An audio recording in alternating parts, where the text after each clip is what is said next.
Hello အားလုံးပဲမင်္ဂလာပါရှင် For Your Internet ကနေကြိုဆိုပါရစေဒီကနေ့မှာတော့ Angel က Twin Flame Connection ရှိတဲ့သူလေးတွေအတွက်ပေါ့နော်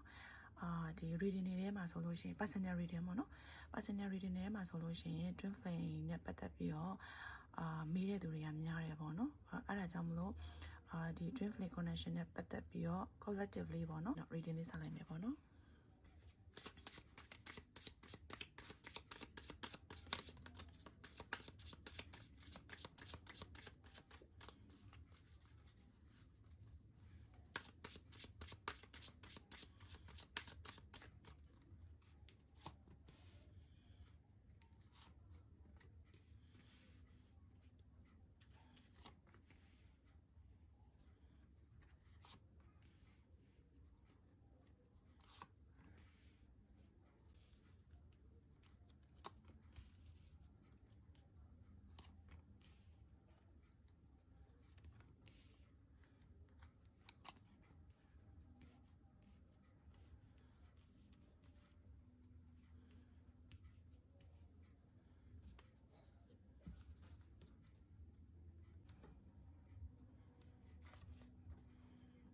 တဟမန်းနဲ့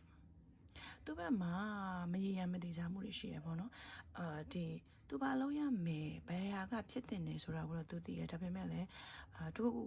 ဘောနော်ရှေ့ဆက်လှမ်းဖို့အတွက်ကိုကြောက်နေတာပေါ့နော်ဒီ action တွေမယူသေးတာသူစဉ်းစားနေသေးတယ်အဲ့လိုမျိုးတခုခုဆိုလို့ရှိရင် energy က slow ဖြစ်တယ်ပေါ့နော်သူကဒီ water sign ပေါ့နော် Pisces energy ကိုကိုစားပြုတယ်ပေါ့နော်ဆိုတော့နည်းနည်းတခုခုလုပ်မယ်ဆိုလို့ရှိရင်အတွေးတွေများနေတာပေါ့နော်အဲ့လိုပုံစံမျိုးမြင်ရတယ်ဒါကြောင့်မလို့action တော့မယူသေးဘူးဒီနေရာမှာပဲသူ့အနေနဲ့စဉ်းစားတခုခုလုပ်မယ်ဆိုလို့ရှိရင်စဉ်းစားပြီးတော့ဘယ်လိုမျိုးရှေ့မရောက်နိုင်ဘူးပေါ့နော်အဲ့လိုပုံစံမျိုးfor one ကိုနဲ့တော့ပြန်ပြီးတော့ဆုံးကျင်တယ်ကိုစီကိုပေါ့နော်ကိုစီကိုပြန်လာခြင်းနဲ့ကိုစီကိုစားပို့တာပဲဖြစ်ဖြစ်ကိုနဲ့ပြန်ပြီးတော့ connection ရခြင်းတယ်ပေါ့နော်ဒီလိုပုံစံမျိုးမြင်ရတယ်7တော့ဆိုဒါပေမဲ့သူ့ဘက်မှာပေါ့နော်ဒီကိုဘယ်လိုပြောရမလဲကိုကသူ့အကြောင်းနေမသိသေးတာတွေရှိသေးရပေါ့နော်သူတခုခုကိုလျှို့ဝှက်ထားတယ်မှာဆိုလို့ရှိရင်လျှို့ဝှက်ချက်ရှိရဆိုပုံစံမျိုးပေါ့နော်သူကကိုတခုကိုလျှို့ဝှက်ထားတယ်အကုန်လုံးဒီသူနဲ့ကိုနဲ့ဒီတီးခဲ့တဲ့တခြားမှာပေါ့နော်သူ့အကြောင်းအရာတွေပေါ့နော်အဲ့လိုမျိုးသူ့ဘဝအကြောင်းပဲဖြစ်ဖြစ်သူ့အကြောင်းပဲဖြစ်ဖြစ်ကိုမသိသေးတာတွေရှိတယ်ပေါ့နော်သူ့အနေနဲ့မပြောဘဲနဲ့ဒီလျှို့ဝှက်ထားတာတွေရှိတယ်ပေါ့နော်ဒီလိုဟာမျိုးတွေမြင်ရတယ်ဒီမှာဆိုလို့ရှိရင်ဒါကမိသားစုနဲ့ပတ်သက်တာပေါ့သူ့အနေနဲ့မိသားစုကိုတာဝန်ယူထားရတာလားမိသားစုကိုမိသားစုရဲ့တာဝန်တွေထမ်းထားရတာလားဒါမှမဟုတ်လို့ရှိရင်မိသားစုရဲ့ဒီဖိအားပေးတာကိုခံနေရတာလားပေါ့နော်အဲ့ဒီအရာတွေကသူအဓိကတော့ဒါကတော့မိသားစုငွေကြေးကိုသူ့အနေနဲ့ထိန်းထားပေးရတယ်ဆိုတဲ့ပုံစံမျိုးတော့မြင်ရတယ်ပေါ့နော်မိသားစုငွေကြေးကသူ့ပေါ်မှာပဲမူတည်နေတာအဲ့လိုပုံစံမျိုးတခုခုကသူ့ကိုပေါ့နော်ကိုယ့်စီကိုဒီလိုမျိုးပေါ့နော်လာခြင်းပေမဲ့လည်းဒီမှာလာခြင်းပေမဲ့လည်းမလာအောင်လို့သူ့ကိုတခုခုကထိန်းချုပ်ထားတယ်ဒီမှာလျှို့ဝှက်ချက်တွေရှိရဆိုတာကဒီမှာပေါ့နော်ဒီမိသားစုနဲ့ပတ်သက်နေရပါတော့ဒီ connection မှာကတော့သိကြရတာကဒီမိသားစုရဲ့ငွေကြေးနဲ့ပတ်သက်ပြီးတော့သူ့အနေနဲ့တခုခုကိုလျှို့ဝှက်ထားတယ်ဒါမှမဟုတ်လို့ရှိရင်သူတို့မှာတခြားသောတပ်ပါတီရှိရဆိုလို့ရှိရင်တော့မှမိသားစုကရွေးချယ်ခိုင်းတာလို့ဒါမှမဟုတ်လို့ရှိရင်မိသားစုငွေကြေးအဆင်ပြေဖို့သူတို့အနေနဲ့ရွေးချယ်ထားတယ်ဆိုတဲ့ပုံစံမျိုးပေါ့နော်ဒီတပ်ပါတီကသူတို့မိသားစုနဲ့ရင်းနှီးတာလားဒါမှမဟုတ်လို့ရှိရင်ဒီတပ်ပါတီကိုရွေးချယ်ထားတာကမိသားစုအတွက်အထောက်အပံ့ကောင်းရအောင်ဆိုပြီးတော့ပေါ့နော်အဲ့လိုမျိုးပဲရွေးချယ်ထားတာလားပေါ့နော်ဒီလိုမျိုးတွေမြင်ရတယ်ဒါလာပါတဲ့အဓိကတော့ဒီဒါလာပါမှာဆိုလို့ရှိရင်သူကပေါ့နော်ဒီကန်တရားအရာကိုခွဲထားတာပေါ့နော်ပြောမယ်ဆိုလို့ရှိရင်ကန်တရားကကိုဒီလူနှစ်ယောက်ကိုမစုံစည်းနဲ့ပြောမယ်ဆိုလို့ရှိရင် divine time မရောက်သေးတာပေါ့နော်ဘာလို့ဆိုတော့ဒီ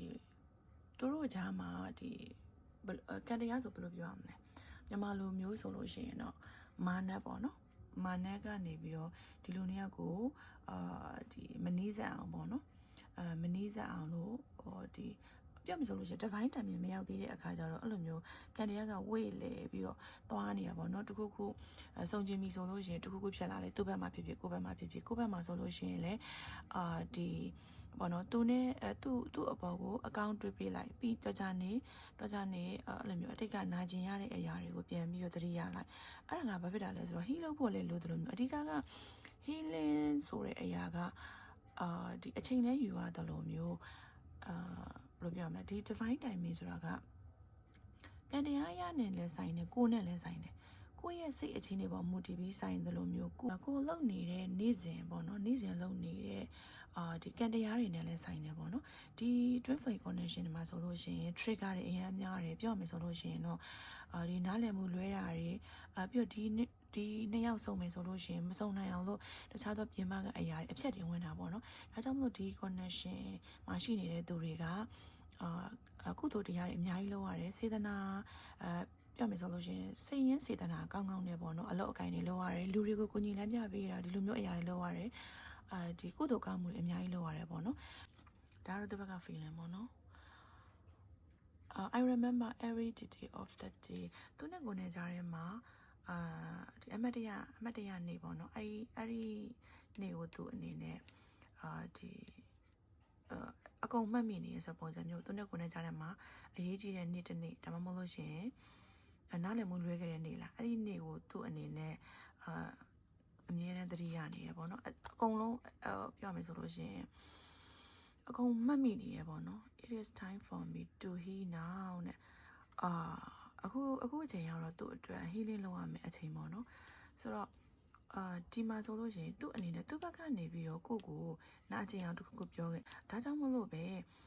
ဒီသူ့အနေနဲ့ကသူပြောလိုက်တဲ့စကားအတွက်ကိုသူတေချာမှတ်မိရဒါကြောင့်မလို့ဒီလိုမျိုးတွေပြောထွက်ခဲ့တာတွေကသူ့အတွက်တော့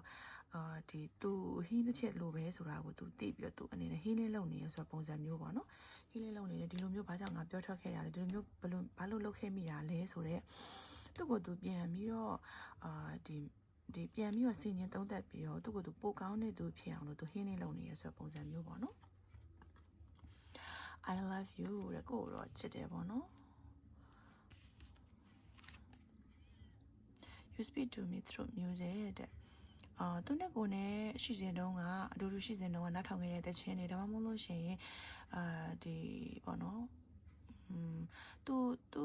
အနေနဲ့သူနားထောင်လိုက်တဲ့တခြင်းတွေကကြတော့ကိုပြောချင်တဲ့စကားတွေလို့သူအနေနဲ့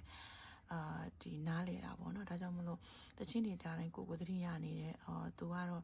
ဒီလိုမျိုးလေးခန်းစားချက်ရှိရဆိုပြီးတော့ပေါ့နော်သူ့ဘာသာသူပေါ့နော်သူ့အတွင်းနဲ့သူတော့ဟုတ်နေမှာပဲပေါ့အဓိကတော့ဒီ twin flame တွေကတချင်းတွေဒီလိုမျိုးပေါ့နော်ဆိုင်းနေရနေပြီးတော့ဆက်သွယ်ကြတာလေYou are the best thing in my life ကိုကတော့သူ့ဘဝအတွက်အကောင်းဆုံးပေါ့နော်သူ့ဘဝထဲမှာအကောင်းဆုံးပါပဲတဲ့ဒါတော့ဟုတ်တယ်ပေါ့နော် twin flame connection ရှိတဲ့သူတွေကသူနဲ့ကိုနဲ့ရဲ့ကိုနဲ့မှာဒီတခြားသောအရာတွေထဲပေါ့နော်အကောင်းဆုံးပဲကိုကလည်းသူ့အတွက်အကောင်းဆုံးပဲသူကလည်းကိုယ့်အတွက်အကောင်းဆုံးပဲပေါ့နော်ပြည့်စုံစေတဲ့သူပေါ့နော်အတွင်းဒီဟိုအတွင်းထဲတီကိုပေါ့နော်နက်နက်ရှိုင်ခံစားလို့ရတဲ့သူပေါ့နော်အဲ့လိုပုံစံမျိုးဆိုတော့အတူတူပဲသူနဲ့ကိုယ်နဲ့ရတော့ခံစားချက်ချင်းကတော့အတူတူပဲပေါ့နော်နည်းနည်းနောက်ထပ်နည်းနည်းလောက်ကြည့်လိုက်မယ်ပေါ့နော်အလုပ်ကိုအရန်စူးစမ်းပြီးတော့လုပ်နေရဲဆိုတဲ့ပုံစံမျိုးမိနိုင်မှုဆိုတာကမေ့ထားဖို့ပေါ့နော်ပြောမယ်ဆိုလို့ရှိရင်တော့မေ့ထားဖို့လည်းဖြစ်ချင်းဖြစ်ပြောင်းမြန်နေဖြစ်I want to feel that that's why I can သူအဲ့ဒီလိုမျိုးပဲပြန်ပြီးတော့ခံစားရတယ်တဲ့ဆိုတော့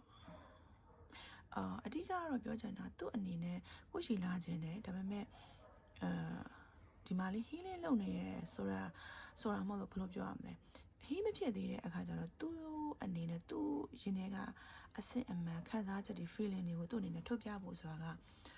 ဒီမဝင်မရဲတာပေါ့နော်ဒါကြောင့်မလို့ကိုဒီလိုမျိုး spiritual တွေကိုသိတဲ့သူ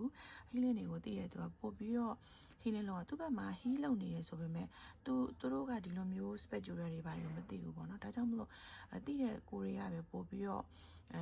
ဒီပို့ပြီးတော့ဒီအတော့ concept ပို့ပြီးတော့လုပ်ရမယ်ပေါ့နော်အခုတကက်ပဲကြည့်လိုက်တော့မယ် oh နောက်တစ်ခါကြာI love you unconditional ကိုဘလိုမျိုးပဲဖြစ်ဖြစ်ဘလိုအခြေအနေမျိုးမှာပဲဖြစ်ဖြစ်သူလက်ခံနေဆိုပုံစံမျိုးပေါ့နော်unconditionally ဆိုတာကလုံးဝအကျွမ်းမဲ့ပေါ့နော်ကိုဘယ်လိုပြောရမလဲချစ်တာပေါ့နော်ပြောမယ်ဆိုကိုဘလိုပဲဖြစ်ဖြစ်အရင်တော့က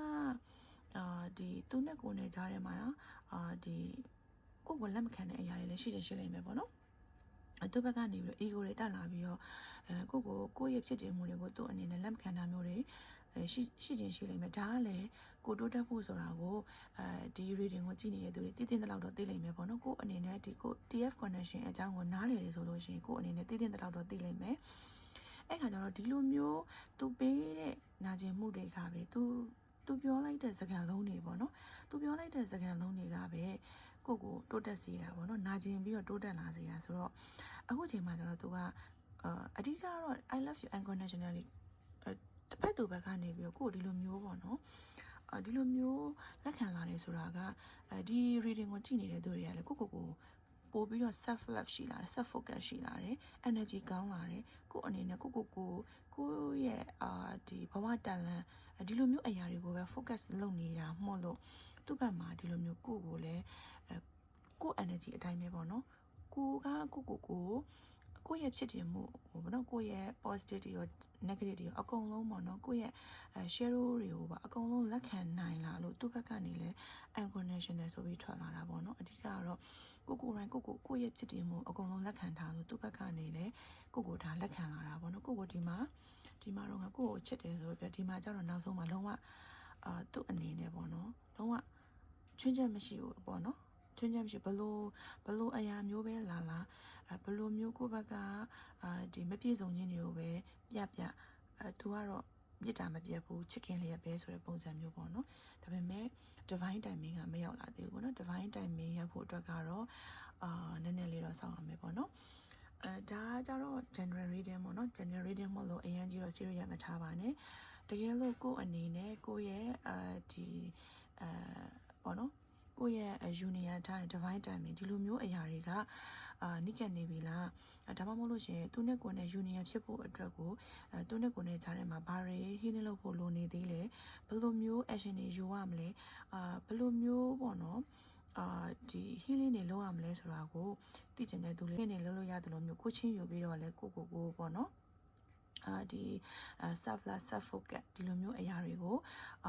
ဒီ energy ပေါ့နော် energy ကောင်းလာအောင်ဒီလုပ်ယူလို့ရတယ်ပေါ့နော်ဒါကြောင့်မလို့